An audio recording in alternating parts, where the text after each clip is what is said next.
Bem-vindos. Hoje vamos olhar para o debate entre Catarina Martins e João Coutinho de Figueiredo. O 14º debate, sim. Exato. E o que me pareceu mais fascinante, e quero saber se concorda, foi o único ponto em que eles estiveram de acordo. Sem dúvida. Fui na área mais inesperada de todas, talvez. A justiça. Exatamente. E essa concordância sobre a crise num pilar da democracia, se calhar diz-nos mais sobre o estado do país do que as divergências todas que vieram a seguir. Mostra uma ansiedade partilhada, não é? Exato. Mesmo que as razões por trás sejam completamente diferentes. Então vamos diretos a esse ponto. O debate desta noite coloca frente a frente dois candidatos com visões opostas acerca do funcionamento da economia, do mercado de trabalho, do papel regulador do Estado e outras matérias. O sorteio prévio determinou que a primeira pergunta seja dirigida a João Coutinho de Figueiredo. A última palavra do debate será de Catarina Martins. Muito boa noite a ambos. O bastonário da Ordem dos Advogados publicou hoje um texto em que se insurge contra a utilização massiva e desproporcionada das escutas telefónicas, isto a propósito do processo influencer.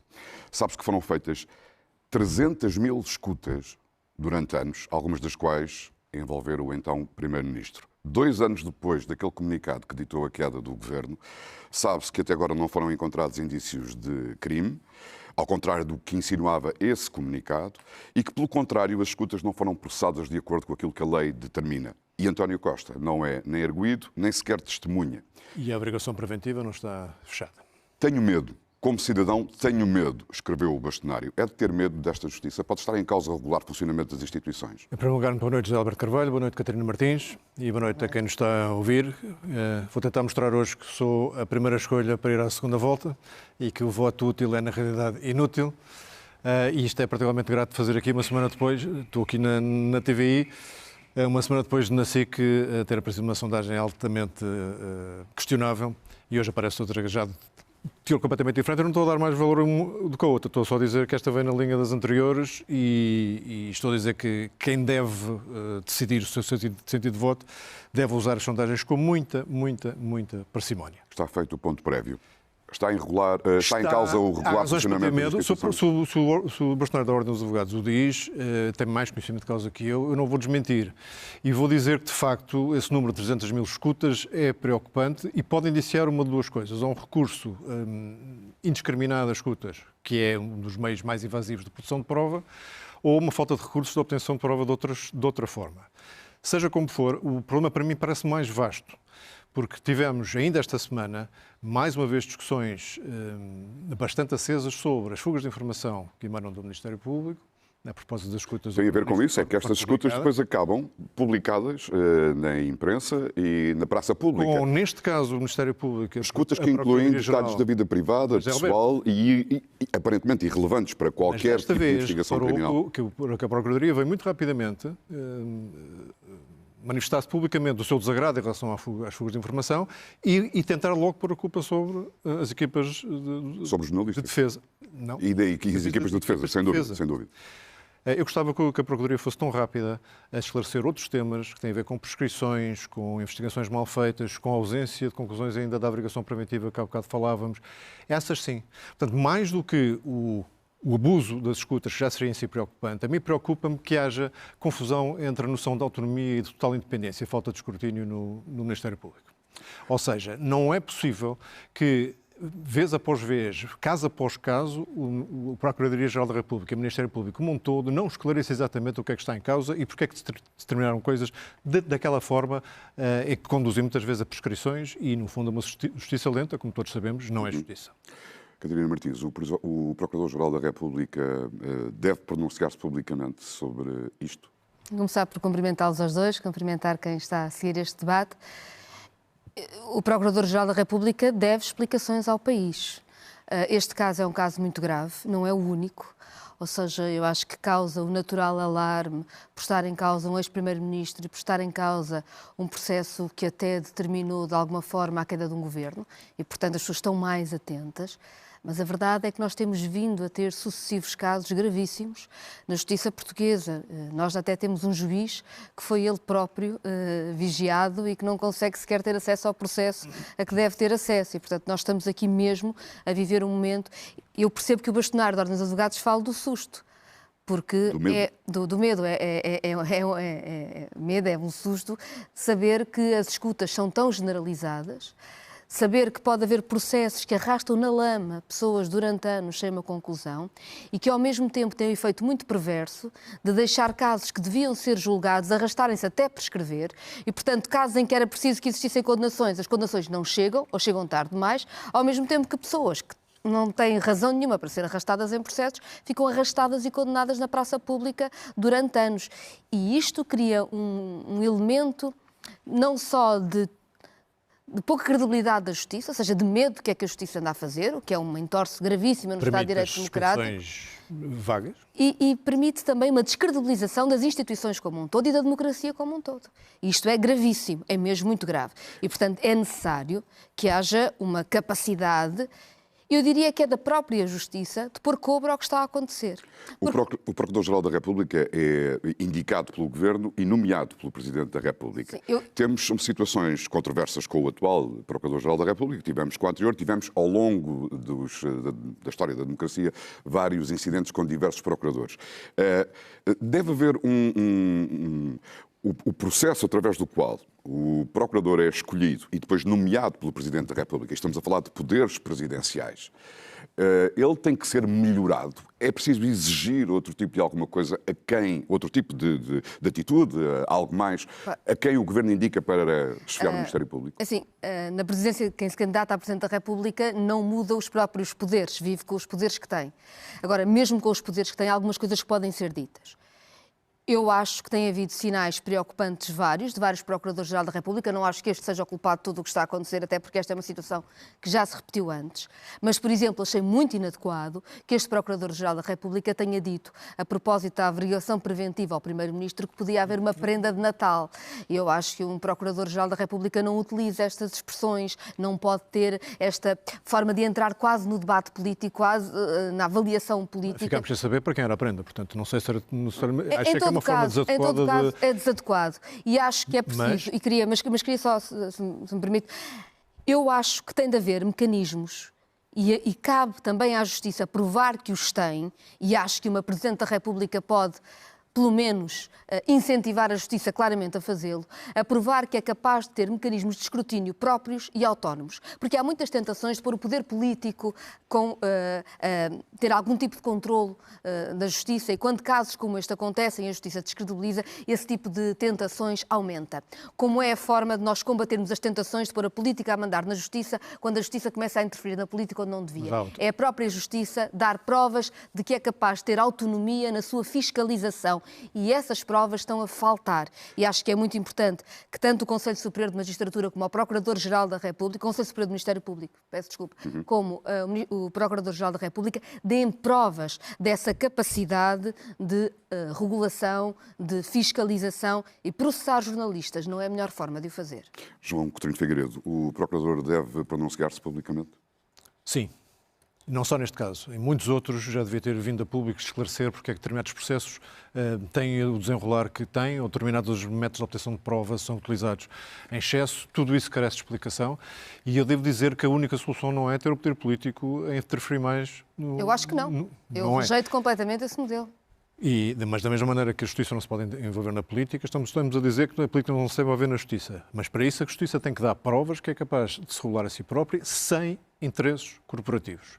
E é nesta matéria que eu acho que começam-se a volumar casos e situações onde a proteção corporativa de quem participa em processos por parte do Ministério Público começa a ser intolerável. Portanto, o Ministério Público e o seu procurador como responsável máximo dá explicações mais cabais, mais cedo e de preferência sem lapsus língua ou tentativa de brincadeira. Ou faz mais cedo, ou estamos a dar asa àqueles que acham que a democracia está em crise, que há um dos pilares que está doente e que, portanto, todos os cidadãos têm razões para desconfiar da justiça. Esse era o pior serviço que podíamos prestar e, portanto, sim, impõe-se comunicação mais célere e mais clara por parte do Ministério Público. Vamos avançar. Queria falar sobre o anúncio feito esta semana pelo Ministro da Defesa de um investimento de 5,8 mil milhões de euros que envolve, é o maior investimento de sempre na área da defesa em Portugal, que envolve a instalação de uma fábrica de blindados no país, a compra de fragatas, a modernização da base naval do Alfeite, Sendo o Presidente da República o Comandante Supremo das Forças Armadas, Catarina Martins, apoiaria um investimento destes? Parece necessário e adequado aos tempos que vivemos? Não me parece adequado ao esforço que o país tem de fazer de investimentos em várias áreas. Não me interpretem mal, eu acho que Portugal, como o resto da Europa, deve repensar a sua defesa, deve repensar a sua capacidade de cooperação e deve repensar áreas em que está muito atrás e que são hoje fundamentais até do ponto de vista tecnológico.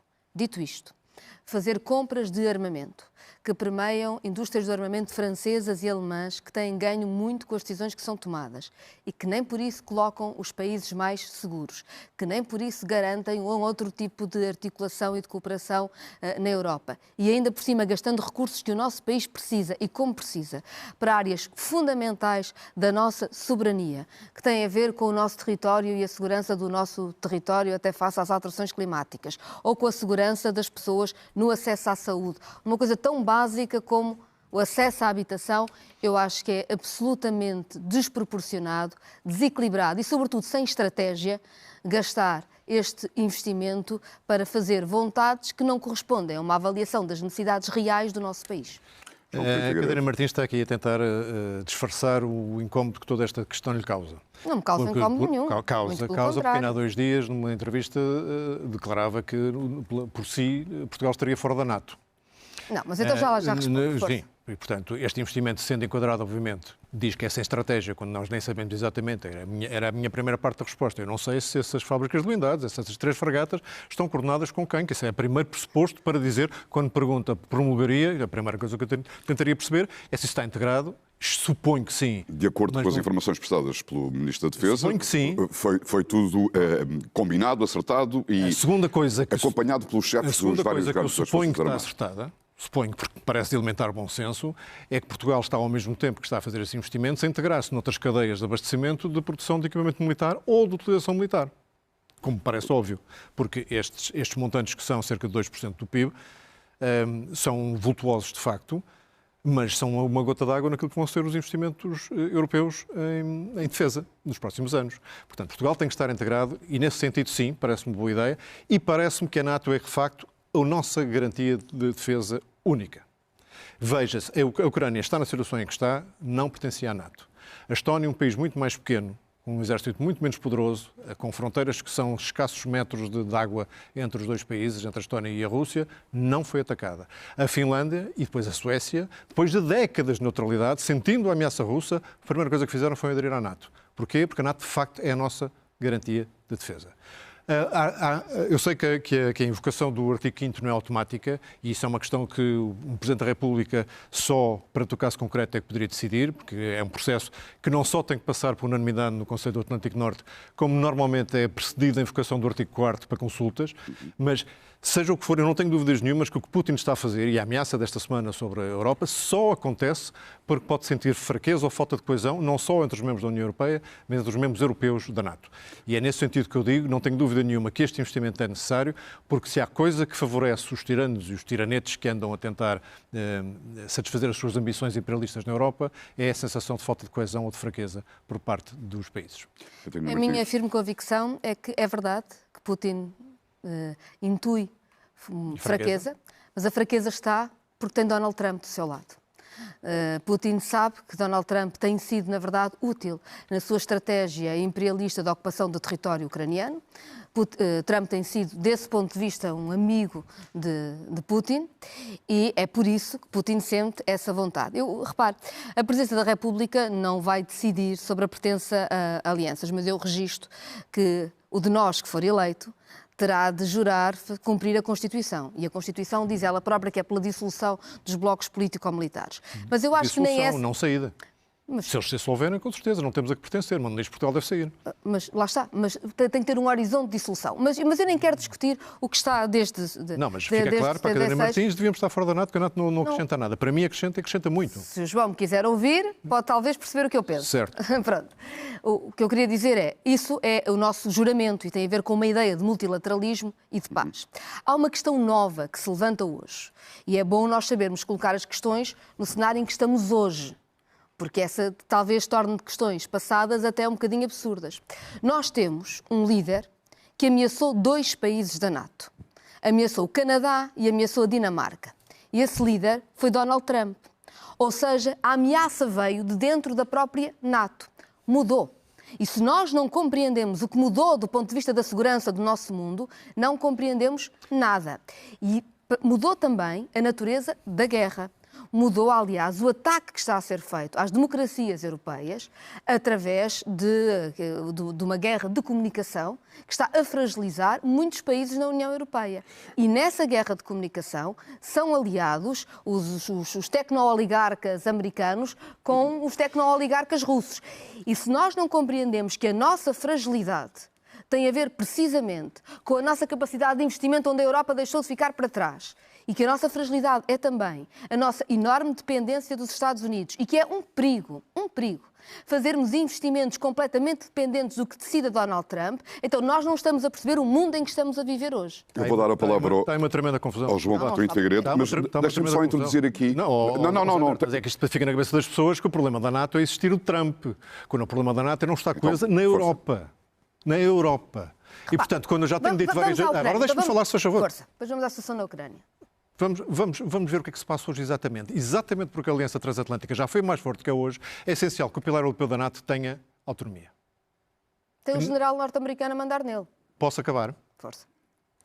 Não deve ter um general americano a mandar nele, é o que eu estou a dizer. Qual é a altura melhor para fazer esta mudança? É na altura em que os países europeus da NATO estão a aumentar o investimento significativamente. É ou não é? E porquê é que essa tentativa não foi feita e porquê é que o governo, nem português, nem dos outros países, o tentou fazer? Por medo de Donald Trump? Não acredito que seja possível.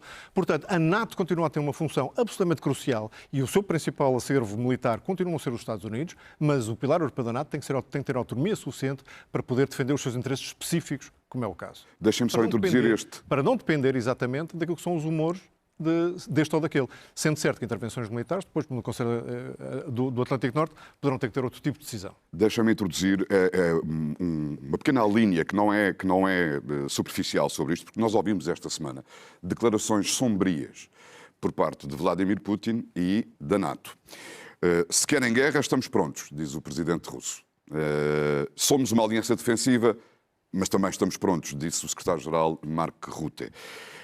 Eu gostava de clarificássemos que nós estamos a falar de efabulações ou a Rússia é uma crescente ameaça à segurança e ao modo de vida da Europa. Em primeiro lugar, eu registro que João Coutinho de Figueiredo acha que a NATO não funciona, mas o que está a dizer é que vai transformar a NATO numa coisa que não seja a NATO, ou seja, vai acabar com a NATO, chama-lhe outro nome. Porque a verdade é que ser um general norte-americano a mandar nas tropas europeias está no coração da NATO. E está no coração, está no coração do tratado, está no coração de toda a arquitetura da NATO. Mas ainda bem concordamos que isso é uma má ideia. Vamos então ao resto, vamos à Ucrânia. Na verdade, o que se está a passar na Ucrânia, e eu acho que ajuda a explicar isto, é o seguinte. Em 2022, numa situação em que a Rússia tinha tentado invadir muito rapidamente a Ucrânia, chegou muito perto de Kiev, mas não conseguiu, e ainda bem, teve que recuar e, portanto, tinha menos... Ainda bem, não sei, 2 dias antes da invasão, o Bloco de Esquerda chamava nazi ao Zelensky. Está a debater comigo? Podemos debater os dois. Ótimo. Então vamos continuar a debater os dois. Mas não disse uma mentira. Nessa altura, eu nunca disse tal coisa. O Bloco de Esquerda disse. Julgo que não, mas eu seguramente não disse e está a debater comigo. Os fact-checkers. Portanto, vamos debater os dois, que é mais saudável. Quando a Rússia tentou invadir a Ucrânia em pouco tempo e chegou mesmo às portas de Kiev, mas foi repelida e não conseguiu, foi empurrada para trás. Nessa altura, em 2022 ainda, Zelensky punha em cima da mesa um acordo para a paz na Ucrânia que passava por exigir a integridade territorial da Ucrânia, mas aceitar a neutralidade face à NATO. E na altura, o Reino Unido, e não só, empurraram a Ucrânia, dizendo não, a NATO é a única solução, não pode haver neutralidade. Empurrámos-nos numa guerra que vai praticamente em 4 anos, com milhares e milhares de mortes, com uma economia destruída na Ucrânia, e também, enfim, e não só, como nós sabemos, com os efeitos todos que tiveram, para agora estarem a dizer, Donald Trump, à Ucrânia, aceitem perder todo o território que, entretanto, a Rússia conquistou, e em 2022 a Ucrânia estava em muito melhor situação no terreno, e têm na mesma neutralidade, ou seja, não entram na NATO. E, portanto, o que nós estamos a dizer é que, na verdade, a NATO não foi uma segurança para a Ucrânia. Foi o contrário da segurança. E é isso que está errado. Vou tentar reequilibrar os tempos, esta Catarina estratégia de Martins. Donald Trump de querer ficar, ao mesmo tempo, com o domínio económico de terras raras da Ucrânia, ao mesmo tempo que ajuda ao seu amigo Putin na sua estratégia imperialista, é desastrosa para a União Europeia. A União Europeia continuar a achar que um general norte-americano é a sua maior sorte, como se eu fosse erro. apoiante de Trump. Quer dizer, eu não percebo. E está aí uma tremenda confusão mais uma vez.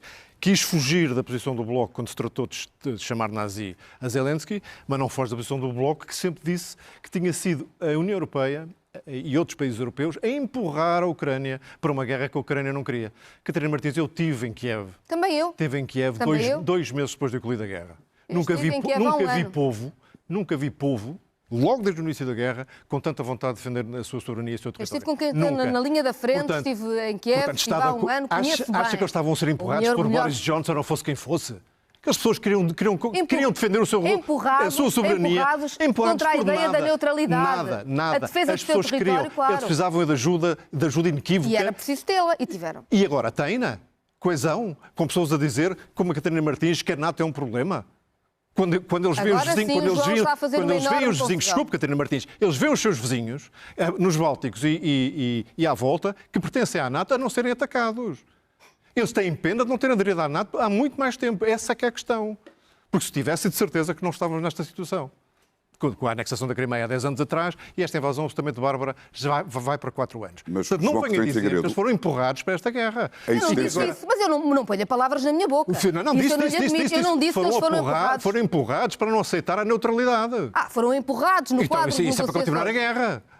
Não foram empurrados para a guerra. Foi a Rússia que invadiu a Ucrânia. Para continuar a Ucrânia defendeu-se e bem. E eu acredito na autodeterminação dos povos. Aceita que disse que foram empurrados para continuar a guerra? Não. Que dezenas de milhares de mortos na Ucrânia foram empurrados? Não foi por vontade própria dos ucranianos? Isso é muitíssimo grave. Porque, de facto, eles estão a morrer pelo seu território, pela sua soberania. Não foram, há uma vontade que os europeus e os outros aliados da NATO têm a obrigação de suportar. E que eu lamento muito, e sobretudo esta última questão da utilização dos ativos russos congelados, lamento muito que haja falta de coesão e falta de vontade política e de coragem para continuar a apoiar os ucranianos. Quero clarificar, Catarina Martins. Eu não tenho que clarificar, eu não gosto é que altere as minhas palavras. O que eu disse foi que em 22 Zelensky estava aberto a uma solução que tinha evitado muito mais sangue, não disse que ele não queria o seu território, ou que a Ucrânia não lutou para se defender, e eu acho que deve ter o apoio. E, aliás, defendi sempre que a Ucrânia tinha direito ao seu território e ao apoio para se defender. Defendi sempre, como sabe. Mas na altura, o que estava em cima da mesa era a retirada da Rússia do território ucraniano e a Ucrânia manter a neutralidade. O que está 3 anos depois em cima da mesa é a Ucrânia mantém a neutralidade, mas perde o território. Convenhamos que o negócio que está a ser oferecido agora à Ucrânia é muito pior, ou não é? Ou não é? É pior ou não é pior? Gostava que a Catarina Martins me dissesse em que altura é que a Rússia acordou sair de qualquer quilómetro quadrado de território tomado no Donbass ou na zona norte da Ucrânia. Diga-me em que data é que isso foi para eu verificar. Nunca a Rússia se dispôs a prescindir do território que já tinha conquistado ou que estava em vias de conquistar. E quando é que foi posto em cima da mesa das negociações, como aliás o próprio governo ucraniano chegou a dizer que estava aberta a essa possibilidade, manter a neutralidade face à NATO para ter o território todo? Não foi. E em Istambul, quando a Ucrânia estava disposta a fazer um acordo, ele foi travado. Eu acho que a Ucrânia tem direito ao seu território. Agora, eu acho uma hipocrisia nós deixarmos a Ucrânia como está, depois de ter morrido tanta gente, uma economia destruída, e agora dizermos, agora vamos ficar nós aqui com umas terras raras, vamos fazer uns negócios de reconstrução, a indústria de armamento francesa e alemã encheu-se de dinheiro e adeus. Mas é o que está em cima da mesa, ou não Donald Trump, ou não é? A presença de Donald Trump... Só é essa a Europa se demitir das suas responsabilidades. Tem-se demitido até agora, é o meu ponto. Exatamente, é o meu ponto também. Portanto, essa falta de coragem exige que a Europa tenha essa capacidade e essa velocidade de decisão e tem que ter depois um braço armado para dar consequência militar à política que fizer. João Coutinho Figueiredo, para equilibrar os tempos, está em desvantagem. Não pode ter o pilar europeu da NATO completamente subjugado ao poder americano. Mas não é verdade que a presidência dos Estados Unidos com Donald Trump alterou os conceitos de aliados, confiança, já o disse, etc. E a conclusão, que é um fator perturbador. A conclusão desse facto é que vamos acabar com a NATO? Fazemos uma NATO sem os Estados Unidos? Sejamos claros e sejamos sensatos. Se Putin anda permanentemente a tentar perceber se somos fracos e se não reagimos a tempo e com força às suas provocações, imagine-se sem o poder militar dos americanos com potencial ameaça, mesmo que isso seja numa fase menos, digamos, fluida da relação transatlântica. Portanto, é absolutamente crucial que percebamos que Putin só percebe a linguagem da força e anda permanentemente a tentar testar a velocidade e a coesão da resposta europeia. E enquanto não percebemos isto, não percebemos que corremos o risco de Putin não só ganhar território na Ucrânia, como sentir encorajado a tentar outras aventuras imperialistas no futuro. Eu acho que isso, para um Presidente da República Portuguesa, era totalmente de evitar. Eu proponho avançarmos. Eu, na apresentação do debate, senti um olhar da Catarina Martins quando disse que divergem em relação ao modelo de desenvolvimento económico. Não sei se cometi alguma... Não, acho que é bastante verdade. Algum erro. Bom, concordamos em discordar. Pronto, certo. Divergem no entendimento acerca do modelo económico do país, o que tem implicações, inevitavelmente, para todo o resto do que é a vida de um povo. Vou simplificar a minha pergunta, mas poderão responder como entenderem. Menos Estado é melhor Estado, João Coutinho de Figueiredo. Em que áreas, com que exemplos? Em que áreas é que o Estado deve estar? Deve estar e não deve estar. Em que áreas é que o Estado é estritamente necessário e positivo? E quando é que acha que ele não deve estar? O Estado deve estar em todas as funções que são soberania e deve estar naquelas onde a sua função reguladora é absolutamente essencial. Quais é que são esses setores? Olha, nós estivemos a falar da justiça como função de soberania e estivemos a falar podemos estar a falar, por acaso não falámos ainda muito especificamente, mas podíamos estar a falar das plataformas eletrónicas, por exemplo. Precisam de regulação, obviamente, não é? Portanto, isso é uma matéria que na Europa até está em muita discussão. Agora, em Portugal estamos ainda muito longe de chegar sequer à discussão mais interessante sobre o papel do Estado, porque o Estado ainda está em tanta coisa que não devia estar. E sobretudo com a definição que a Constituição faz dos serviços públicos que o Estado deve assegurar, não dizem lá nenhum que ele tem que ser o prestador. Certo? E, portanto, nós já tivemos experiências que o Bloco de Esquerda não gostava nada, e até suponho que até foi por influência do Bloco que saíram as PPPs da saúde, que eram reconhecidamente muitíssimo mais apreciadas pelos utentes, eram mais baratas para o erário público e tinham níveis de satisfação altíssimos. Mas esse é apenas um exemplo. Podemos falar da educação também, podemos falar da segurança social, todos são sistemas importantes de políticas públicas que o Estado tem responsabilidade de assegurar, e constitucionalmente assim é, mas não tem responsabilidade de as prestar. Portanto, a discussão em Portugal sobre o papel do Estado... O que está a dizer é que devia ser alargado esse conceito, chamemos-lhe assim, que é o que os melhor conhecem, de parcerias público-privadas ou de concessões do serviço mediante um contrato de obrigações. Eu gostaria que até fosse mais longe, que fosse dada às entidades públicas e privadas e cooperativas e sociais, em alguns casos, depende dos setores, a oportunidade de mostrarem quem é que consegue prestar os serviços em melhores condições, e a melhor condição para mim é que interessa é a satisfação dos contribuintes, dos cidadãos, dos utentes, conforme o sistema. Quem conseguisse prestar os serviços em melhor situação, a mim é completamente indiferente se a sua natureza é pública, privada, social, cooperativa. Deve ser esse que melhor satisfaz as pessoas que prestam o serviço. Catarina Martins, por oposição, mais Estado é necessariamente melhor Estado? Eu estou a simplificar e a reduzir a pergunta, bem sei. Nós não debatemos projetos de governo, debatemos visões enquanto Presidentes da República, e aí há algumas pistas que temos.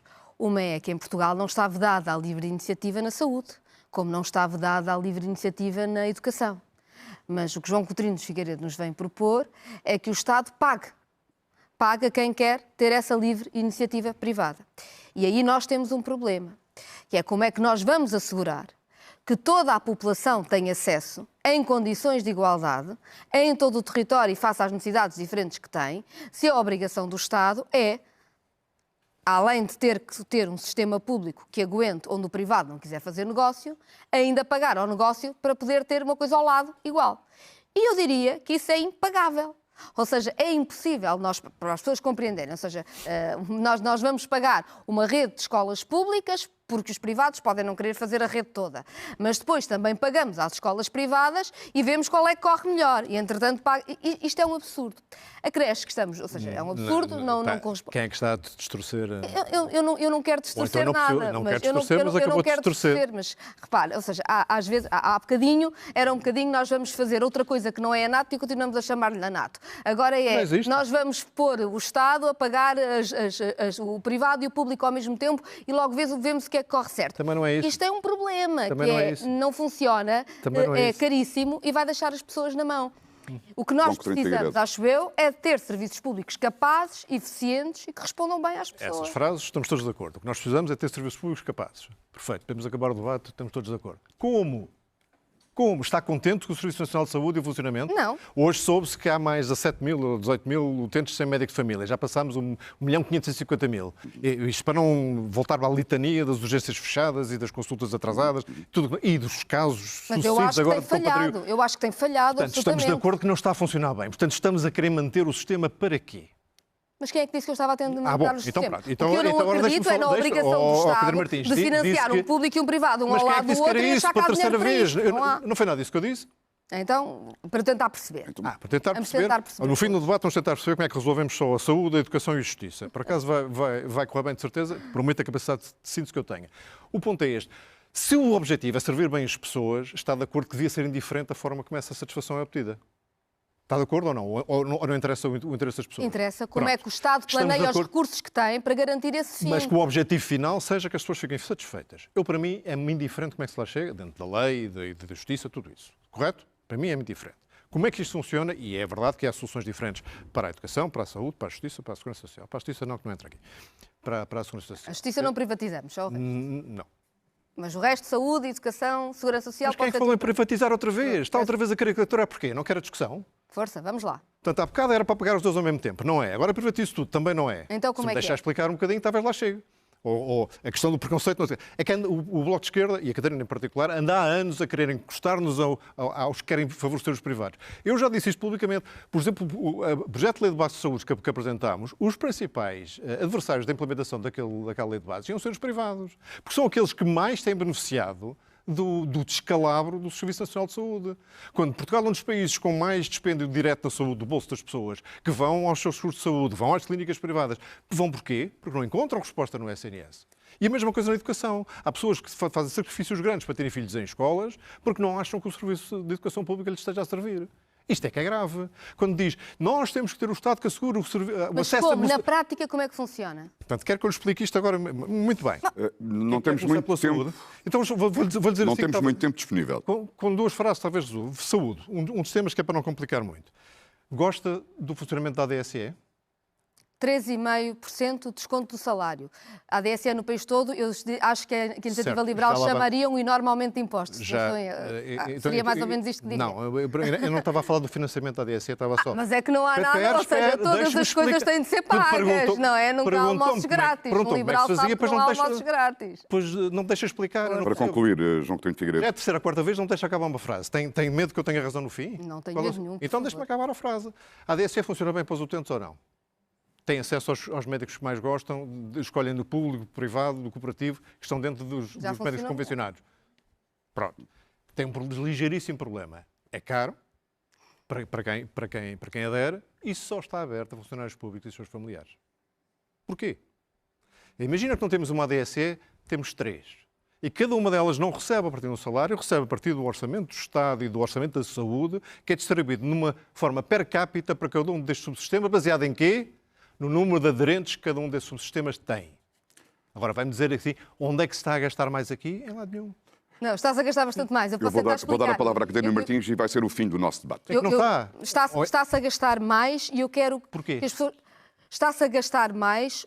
A ADSE é um sistema que é redistributivo nos funcionários públicos. Todos pagam 3,5% do seu salário. Mas aqui não se pagava. Não falei do financiamento. Pagava o orçamento do Estado. Pagava sempre. Portanto, a pessoa ia poupar as 3,5%. Posso... O que está a dizer é que do orçamento do Estado ia pagar o sistema que hoje, na verdade, é pago pelos trabalhadores que oferem. Portanto, está a pôr mais despesa no orçamento do Estado para pagar aos privados da saúde. E eu não me esqueço o que significa os privados da saúde. Eu sei, por exemplo, hoje há a notícia que diz que um dirigente do grupo de saúde que gera a PPP de Cascais, mas que também tem uma PPP em Madrid, deu instruções para se libertarem dos doentes não rentáveis. E, portanto, eu sei de que é que estamos a falar. No sistema privado português de saúde, não cumprem os rácios de médicos, não cumprem os rácios de médicos necessários nas urgências. Não é por acaso que o Presidente da República vai para o SNS. O SNS, com todas as dificuldades que tem e que tem de ser reinventado, sim, porque tem de ser centrado no doente, tem que dar resposta às pessoas, tem de fazer prevenção, sim, mas o SNS, com todas essas dificuldades, faz quase 900 mil cirurgias ao ano. Tem uma capacidade que poucas coisas têm. E nós não podemos dizer que vamos pagar os lucros privados dos hospitais privados, do orçamento do Estado, agora? Porque nós não temos dinheiro para isso. E nós podemos Foi uns melhores Agora anos da medicina privada de sempre. E é para concluir, Catarina. E nós podemos ter, sim, um sistema que funcione bem, com base no que está na Constituição, que é termos um Serviço Nacional de Saúde que é público, que tem de distribuir os recursos que o país tem de forma a garantir a melhor saúde a toda a população, ainda que o setor privado depois faz o seu trabalho, mas não tem a ver com o orçamento do Estado. O João Coutinho de Figueiredo fala muito de ideologia. Eu gosto de falar da realidade, do concreto. E é por isso. Quando me diz que vai criar 3 ADSEs, pagas não pelos trabalhadores, mas pelo orçamento do Estado, para poder financiar hospitais privados, eu percebo que, na verdade, isto vai ficar caríssimo. Vejo que nunca tentou sequer ler a lei de bases que apresentei. E muito obrigado. É grave. Nós precisamos de responder a quem precisa agora de acesso à saúde. Distorcer mais uma Catarina Martins. É preciso ter um plano com os meios que o país tem. Não costuma precisar tanto distorcer as opiniões dos outros. Não fiz isso. João Coutinho de Figueiredo, Catarina Martins, obrigado. Acabou o nosso tempo.